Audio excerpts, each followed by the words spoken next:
everyone, so welcome to our YouTube channel. It's your Soukiu the house. So আমরা তোমাদের জন্য নিয়ে এসেছি তোমাদের পছন্দের নয়, তবে এটা খাওয়ার পর তোমরা খুব পছন্দ করতে শুরু করবে। It's Echor Chilli, অর্থাৎ চিলি দিয়ে বানানো এঁচোড়। তোমরা অবশ্যই এটিকে ট্রাই করো। চলো পুরো রেসিপিটা তোমাদের সাথে শেয়ার করে নিই।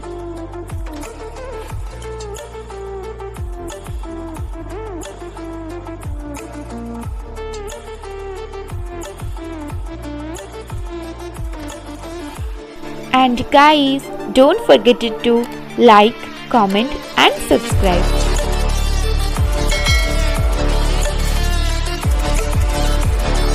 এই অসাধারণ সুন্দর এঁচোড় চিলি বানানোর জন্য আমরা করে নিচ্ছি প্রথমেই একটি বাউল বসিয়ে তার মধ্যে জল গরম করতে দিয়ে 1 টিস্পুন নুন দিলাম।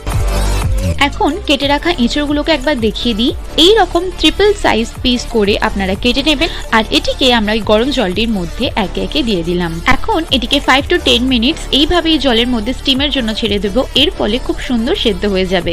সেদ্ধ হয়ে যাওয়ার পর আমরা এটিকে একটি পাত্রের মধ্যে নামিয়ে নিলাম এবং কিছুক্ষণ ঠান্ডা হয়ে গেলেই এর মধ্যে দিয়ে দিচ্ছি একে একে 1 টিস্পুন আদা রসুনের পেস্ট, 1 টিস্পুন জিরে গুঁড়ো, 1 টিস্পুন ধনে গুঁড়ো, হাফ টিস্পুন হলুদ গুঁড়ো, হাফ টিস্পুন লঙ্কা গুঁড়ো, 1 টেবিল স্পুন কর্নফ্লাওয়ার বা অ্যারারুট, 2 টেবিল স্পুন ময়দার গুঁড়ো, একটি কাঁচা ডিম এবং সবশেষে 1 চিমটি সোডা পাউডার। এখন এগুলোকে আমরা হাতের সাহায্যে খুব সুন্দর এন্ড ভালোভাবে মেল্ট করে নেব, যার ফলে পুরো এঁচোড়গুলোর মধ্যে ভালো করে মশলাটি ঢুকে যায় এবং খেতে আরো সুস্বাদু হয়।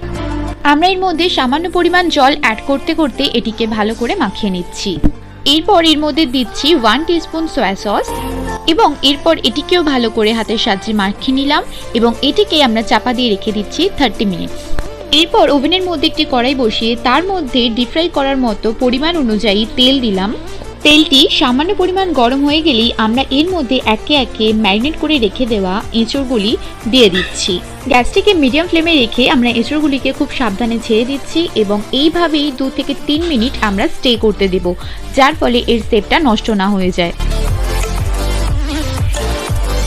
2 থেকে 3 মিনিট ভালো করে শেপ নেওয়ার জন্য রেখে দেওয়ার পর আমরা একটি খুন্তির সাহায্যে এরপর এটিকে উল্টে পাল্টে ভালো করে ফ্রাই করে নেব। আর আপনাদের কথা একটা মনে করিয়ে দিই, আপনারা একদমই গ্যাসটিকে হাই ফ্লেমে রাখবেন না, চেষ্টা করবেন যতটা মিডিয়াম টু লো ফ্লেমে রাখা যায়। এর ফলে ভিতরটি ভালোভাবে সেদ্ধ হয়ে যাবে এবং কাঁচা ভাবটাও থাকবে না, আর বাইরেটাও খুব সুন্দর একটা মিষ্টি ব্রাউন কালার হয়ে যাবে।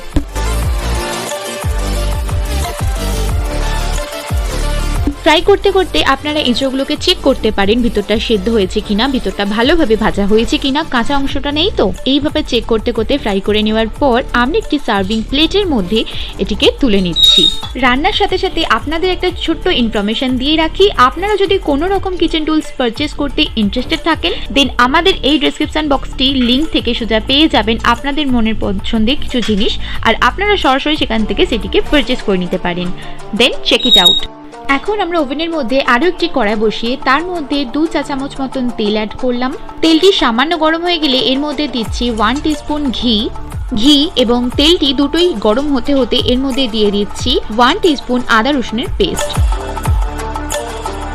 এরপর দিয়ে দিলাম আগে থেকেই কেটে রাখা পেঁয়াজগুলিকে আমরা এইভাবে কিউব সাইজ করে কেটে রেখেছি আর পাপড়িগুলোকে খুলে নিয়েছি, যেমন চিলি চিকেনে হয় একদমই সেই রকম। সো এগুলোকে আমরা এখন মিডিয়াম টু লো ফ্লেমে ভালো করে ফ্রাই করে নেব, যতক্ষণ না মিষ্টি একটা ব্রাউন কালার চলে আসে আর বেশ ভালো করে ভাজা ভাজা হয়ে যায়।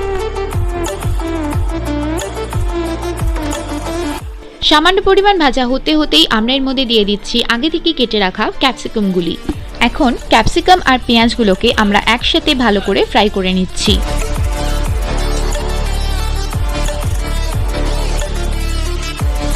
এইভাবে আমরা বেশ 5 থেকে 7 মিনিট ভালো করে ফ্রাই করে নেওয়ার পরে এর উপর দিয়ে দিচ্ছি 1 teaspoon soya sauce, 2 teaspoon chilli sauce,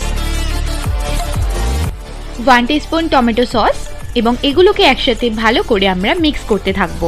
আপনাদের প্রয়োজন অনুযায়ী আপনারা আরো বেশি বা কম করতে পারেন। এরপর দিয়ে দিই হাফ টিস্পুন সল্ট, যেহেতু আগেই নুন দেওয়া ছিল, 1 টিস্পুন সুগার দিয়ে ভালো করে মিশিয়ে আমরা এটিকে কষিয়ে নিচ্ছি। এইভাবে 5 মিনিট কষানোর পর অসম্ভব সুন্দর একটি স্মেল আসছে, তখন আমরা এতে দিয়ে দিচ্ছি আগে থেকে ভেজে রাখা এঁচড়গুলো। এঁচড়গুলো অ্যাড করার পরে আমরা এটিকে খুব সফটলি ভালোভাবে কষিয়ে নেব আর এটিকে ভালো করে মিশিয়ে নেব। তো আমরা এটিকে এইভাবে প্রায় 8 থেকে 10 মিনিট এইভাবে কষিয়ে নেব, যার ফলে পুরো এঁচড়গুলোর মধ্যে মশলাটি খুব সুন্দরভাবে স্প্রেড হয়ে যেতে পারে আর টেস্টটাও অসম্ভব সুন্দর আসে, যাতে এঁচড় বলে বোঝা না যায়। এইভাবে কষতে কষতে আমরা একটি বাউলের মধ্যে সামান্য পরিমাণ জল আর কর্নফ্লাওয়ার মিশিয়ে এটিকে এঁচড়টির মধ্যে অ্যাড করে নিলাম। এর ফলে চিলি এঁচড়টির মধ্যে একটা সুন্দর গ্রেভি তৈরি হয়ে যাবে। ব্যাস, এই গ্রেভিটাকে আমরা কিছুক্ষণ ফোটার জন্য রেখে দিলাম। তারপর ফুটে যাওয়ার পরে যখন একটা থিক গ্রেভি তৈরি হয়ে গেল, তখন সেটিকে ভালোভাবে আরও কিছুক্ষণ কষিয়ে নিয়ে আমাদের আজকের স্পেশাল রেসিপি এঁচড় চিলিটি রেডি।